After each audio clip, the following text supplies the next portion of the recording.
Hello everyone! In this tutorial I will be showing you how to draft a collar with a stand.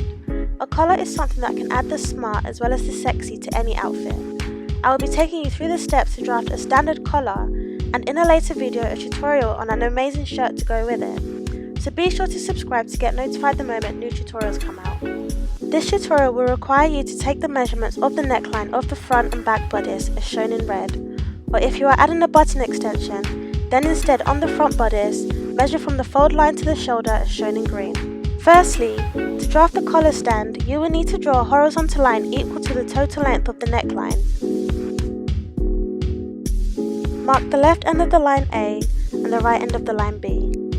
From point A, draw a line at right angles that is equal to the width of your collar stand. Mark that end C. I chose 1.5 inches in the video, but reduced it to 1 inch when making the collar. Then from point B, draw a ½ inch line at right angles and mark as D.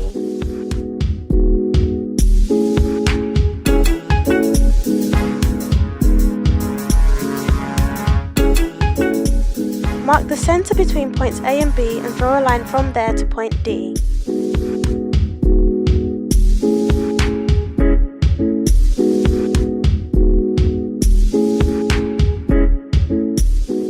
Perpendicular to point D, draw a line equal to the width of your collar stand.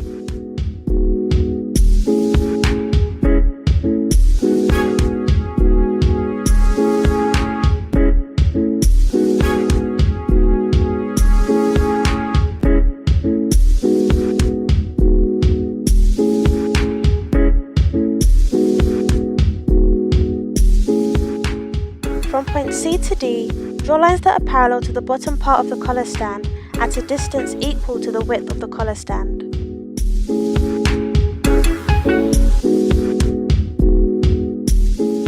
Curve out the pointy bits with a French curve.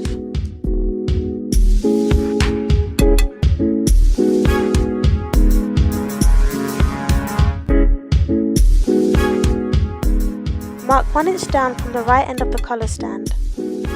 This part is optional, but if you want to curve out the front of your collar stand, then you can do this free-handedly or by using your French curve.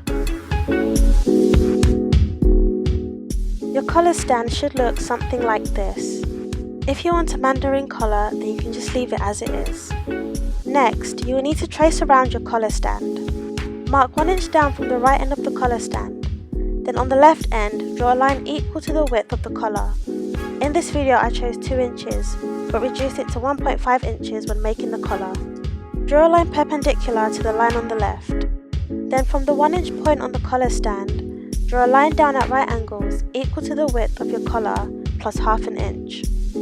Use a French curve to draw a curve from the bottom of that line to around the middle point of the collar. Once cut out, you should get something that looks like this. You will now need to draw slash lines on your collar piece. You can do this at about 1.5 inches from each end. Cut to the ends of the line but not through them.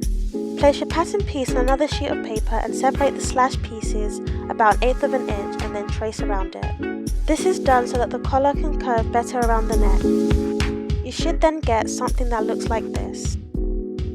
Last but not least, seam allowances. So trace your pattern pieces onto another sheet of paper and draw around them a 1/4 of an inch seam allowance. I accidentally drew seam allowances at the centre back of the collar and collar stand, but that shouldn't be there. Once cut, trace the 2 pattern pieces onto a folded sheet of paper with the centre backs lined up to the fold. Open up to get the full collar and stand and cut 2 from your fabric. Your final pattern pieces should look like this. So this is a picture of the collar stand. This is the front of the collar and I'm yet to add buttons. This here is the collar and the collar stand together, and this is me wearing the shirt that I made with the collar open. Thank you for watching my tutorial and I hope you enjoyed it. Stay tuned for the next tutorial on how to draft a shirt. Don't forget to subscribe and I will see you guys next time. Bye!